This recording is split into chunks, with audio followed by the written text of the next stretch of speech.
जय हिंद, welcome back to the big guide. आज के আমরা WBSSC গ্রুপ ডি টার্গেট রেখে ভারতীয় সংবিধান বা ইন্ডিয়ান কনস্টিটিউশনের উপর 30 মোস্ট ইম্পর্টেন্ট কোশ্চেন নিয়ে এলাম। তো কথা না বাড়িয়ে চলো শুরু করি এবং ইম্পর্টেন্ট কোশ্চেনগুলি আমরা দেখে নিই।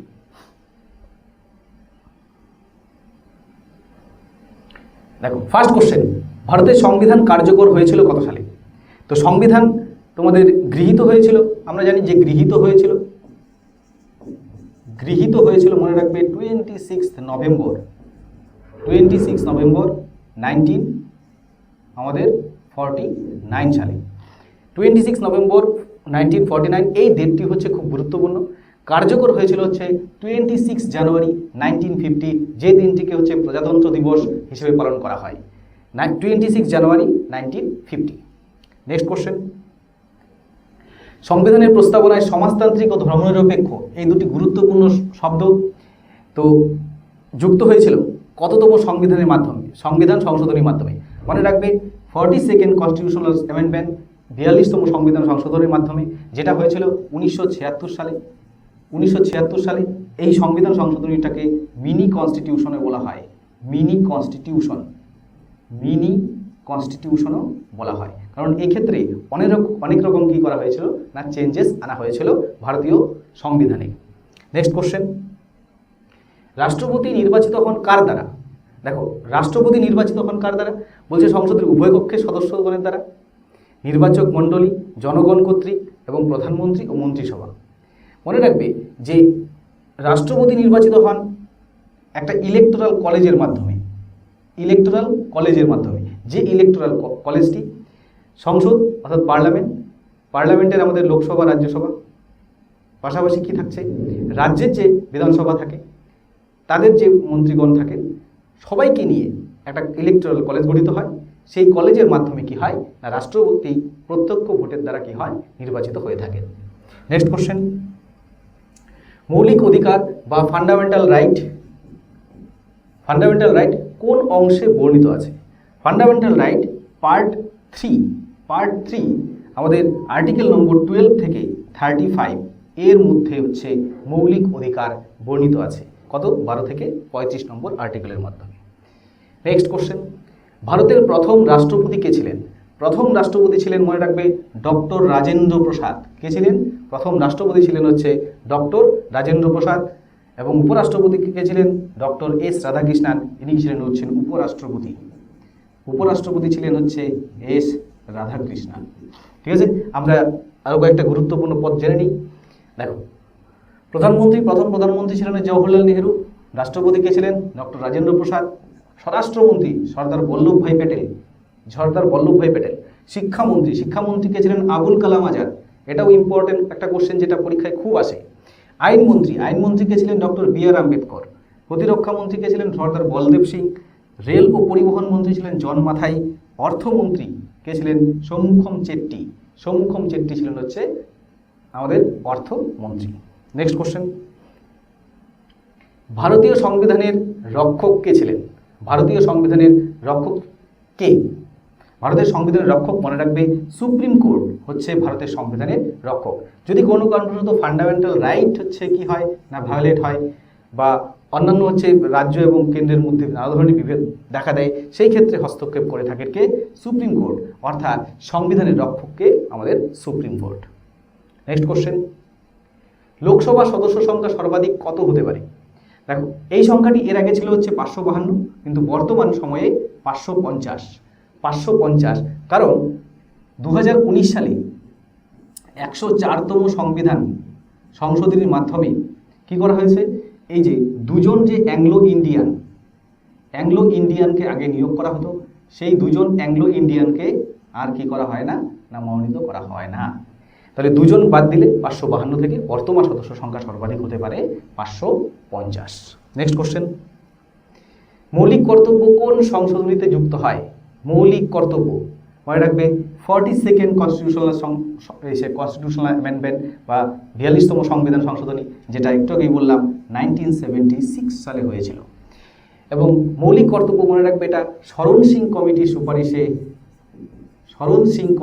সুপারিশে এটা করা হয়েছিল, অর্থাৎ এটাকে ভারতের সংবিধানে যুক্ত করা হয়েছিল মৌলিক কর্তব্য থেকে। কর্তব্য যেটা তোমাদের কোথা থেকে গৃহীত হয় না, রাশিয়া থেকে গৃহীত হয়েছিল, রাশিয়া থেকে এটা গৃহীত হয়। নেক্সট কোশ্চেন, অর্থ বিল কোথায় উত্থাপন করা যায়? বলছে লোকসভা, রাজ্যসভা, যৌথ অধিবেশন, রাষ্ট্রপতির অনুমোদনের পর লোকসভায়। দেখো লোকসভাতে উত্থাপন করা হয়, কিন্তু রাষ্ট্রপতির কি লাগে, বাধ্যতামূলক অনুমোদন লাগে। রাষ্ট্রপতির অনুমোদন ক্রমে কোথায় নিয়োগ এসে করা হয়, আমাদের লোকসভায় উত্থাপন করা হয়, এটা 110 110 নম্বর ধারা অনুযায়ী। নেক্সট কোশ্চেন, জরুরি অবস্থা ঘোষণার ক্ষমতা কার? প্রধানমন্ত্রী, কেন্দ্রীয় মন্ত্রিসভা, রাষ্ট্রপতি। মনে রাখবে আমাদের সংবিধানে 3 ধরনের জরুরি অবস্থার কথা বলা আছে।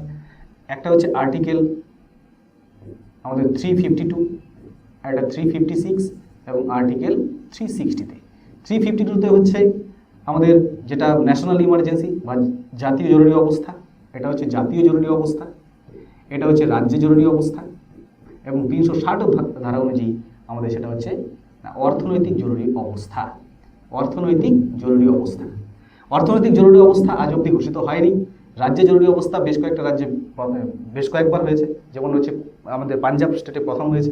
জাতীয় জরুরি অবস্থা 3 বার ঘোষণা করা হয়েছে আজ অবধি। নেক্সট কোশ্চেন, ভারতের সংবিধানে খসড়া কমিটি ড্রাফটিং কমিটির চেয়ারম্যান কে ছিলেন? মনে রাখবে ড্রাফটিং কমিটির চেয়ারম্যান ছিলেন হচ্ছে doctor B.R. Ambedkar. Doctor B.R. Ambedkar ছিলেন হচ্ছে ড্রাফটিং কমিটির চেয়ারম্যান। নেক্সট কোশ্চেন, ড্রাফটিং কমিটিকে বলা হয় খসড়া কমিটি। ভারতের মূল সংবিধান কার হাতে লেখা? দেখো নন্দলাল বসু, মুন্সিরাম, PN বিহারী রায়জাদা, রাম মনোহর লোহিয়া। কোশ্চেনের অ্যান্সারটা হয়ে যাচ্ছে আমাদের প্রেম বিহারী রায়জাদা। প্রেম বিহারী রায়জাদা তিনি ক্যালিওগ্রাফি বা নিজের সুন্দর হাতের লেখায় ভারতের যে মূল সংবিধান সেটাকে লেখা হয়েছিল। এটা প্রিন্টিং প্রেসে কিন্তু লেখা হয়নি। আর নন্দলাল বসু এর ডিজাইন করেছিলেন। কি করেছিলেন? বিভিন্ন ধরনের নকশা বা ছবি ইত্যাদি ইত্যাদি করেছিলেন কে? আমাদের নন্দলাল বসু এর নকশাকার ছিলেন। নেক্সট কোশ্চেন, ভারতীয় সংবিধানে কোন ধারায় মৌলিক অধিকার আলোচিত হয়েছে? দেখো একটু আগে আলোচনা করলাম 12 থেকে 35, 12 থেকে 35 নম্বর ধারার মধ্যে মৌলিক অধিকার কি করা হয়েছে না, আলোচিত করা হয়েছে। নেক্সট কোশ্চেন, রাষ্ট্রীয় নীতির নির্দেশমূলক নীতি ডিপিএসপি কোন দেশের সংবিধান থেকে?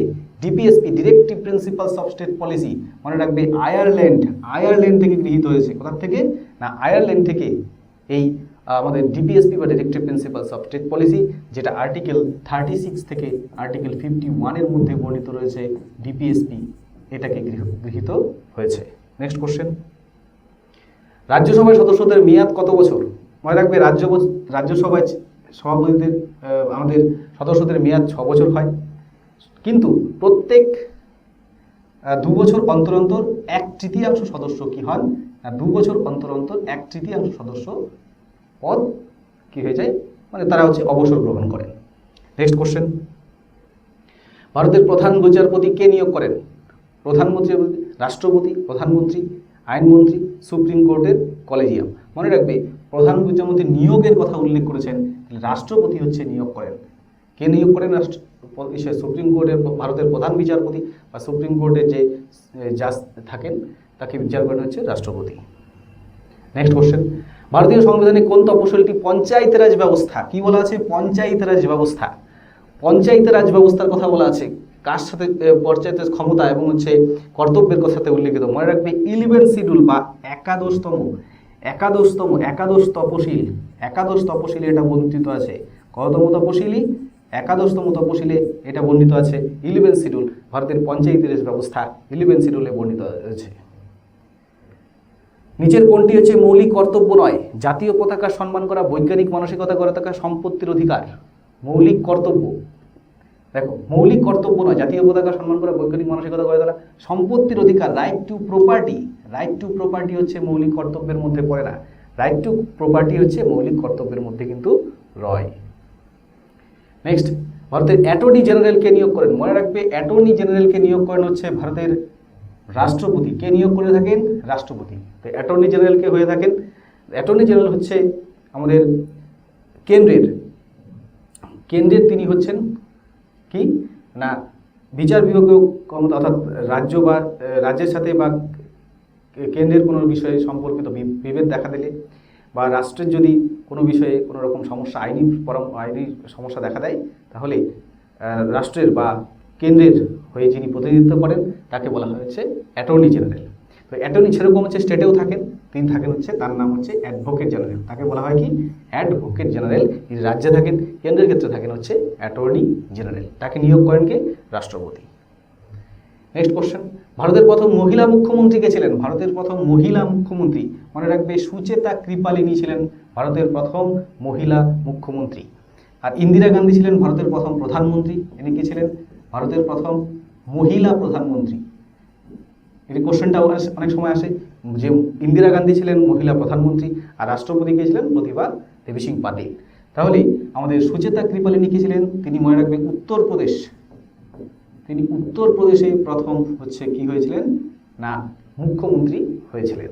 নেক্সট কোশ্চেন, একটি রাজ্যের গভর্নরকে রাষ্ট্রপতি কার পরামর্শে যুক্ত করেন? গভর্নরকে রাষ্ট্রপতি কার পরামর্শে নিয়োগ করেন? মনে রাখবে গভর্নরকে প্রধানমন্ত্রীর পরামর্শক্রমে নিয়োগ করা হয়। কার পরামর্শক্রমে? প্রধানমন্ত্রীর পরামর্শক্রমে নিয়োগ করা হয়। ভারতীয় সংবিধানের প্রস্তাবনায় কয়টি মৌলিক আদর্শের উল্লেখ করেছে? মনে রাখবে ভারতের সংবিধানে মোট 4টি মৌলিক আদর্শের কথা আমাদের প্রস্তাবনায় উল্লেখ রয়েছে। মৌলিক আদর্শ কি কি? একটা হচ্ছে স্বাধীনতা, তারপর সমতা, তারপর ন্যায় বিচার এবং হচ্ছে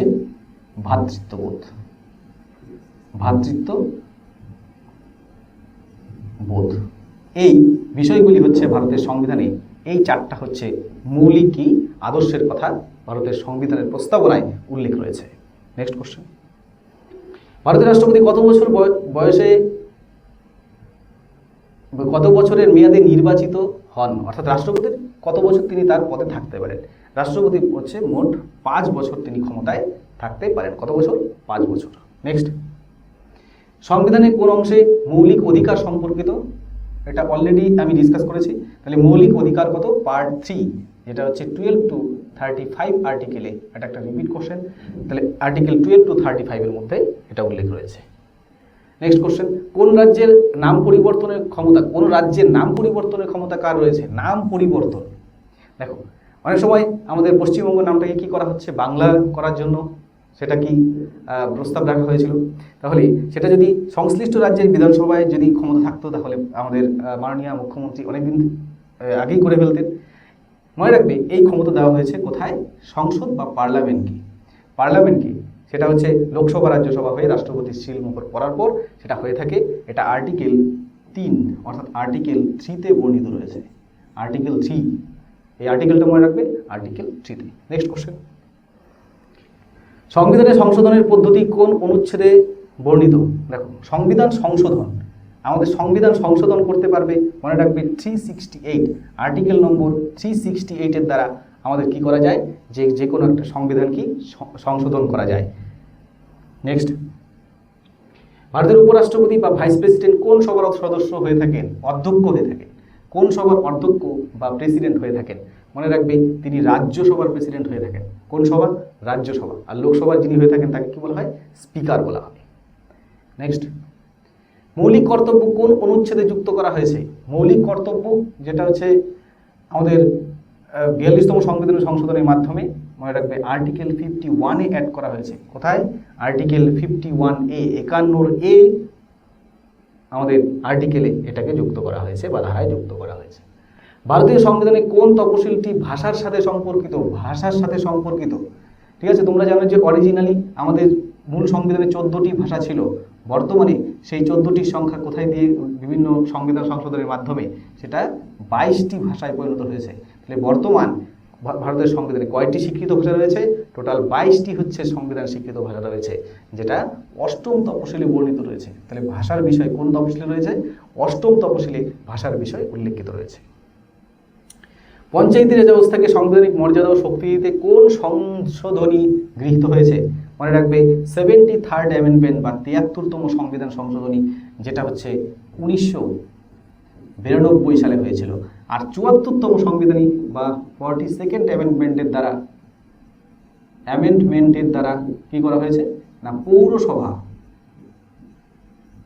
পৌরসভা গঠনের কথা বলা হয়েছে। অর্থাৎ পৌরসভার যে ঘটনাবলী হবে সেটা হচ্ছে 74th অ্যামেন্ডমেন্ট, সেটাও 1992-তে হয়েছিল, এবং 73rd অ্যামেন্ডমেন্ট যেটা হচ্ছে 1992-তে হয়, যেটা হচ্ছে পঞ্চায়েতি রাজ ব্যবস্থাকে এইখানে মর্যাদা দেওয়া হয়েছিল। তো আজকে এই টপ আমাদের 30 কোশ্চেন, তো তোমরা একবার দেখে যেও, আশা করি তোমাদের এক্সামে খুব হেল্প করবে। ধন্যবাদ।